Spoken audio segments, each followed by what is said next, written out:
Hi, I'm Jim Camposano, editor of Super Chevy Magazine, and today I have the distinct pleasure of driving the 1967 Camaro from the National Parts Depot collection in Ocala, Florida. This, like the other cars in the collection, belong to National Parts Depot owners Jim and Rick Schmidt. This car is, again, it's about as base bones as you could get in a 67 V8 Camaro.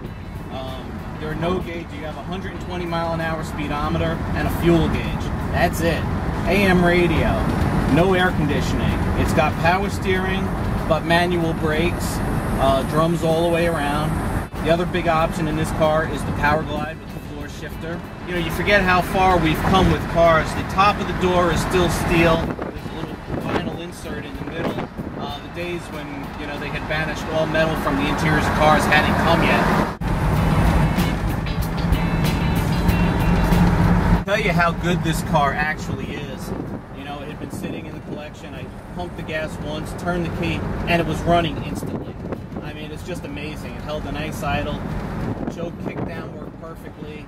As a car that's never been restored, I mean, this is as close to original as you're going to get. You know, the interior is a little bit reminiscent of the 5th gen Camaro. You know, it's very plain on the passenger side, a little plain over here, just a couple of knobs. Very simple. The one thing you get with this car that you don't get in the new Camaro is a lot more visibility. Because there are no, you know, 5-star crash ratings in 1967, the A-pillars are nice and thin. Looks good.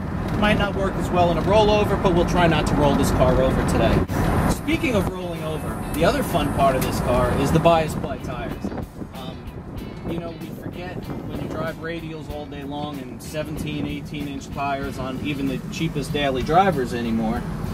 These bias plies, you really got to remember what's under the car. Even going through a slow corner at about 18 miles an hour, you can really feel them try to start going away. Kind of funny, kind of reminiscent of another era, but see that steering? I mean, really very little effort it takes, but on the road it's actually okay feel. You know where the car's going. Instead of modern radial tires would definitely make it feel better. However, there you start losing the originality factor. You know, just a 327 with 210 horse. The hot rodder in me says, you know, quick call to Edelbrock, get a 4-barrel conversion, and again, now you start changing the whole personality of this car. What's so wonderful about it is completely bone stock. There's nothing that's been changed on this car. So I really feel, even though it's 2013, I can picture myself 1967 driving this fabulous car somewhere, taking a trip, seeing the USA in my Chevrolet. I just love it.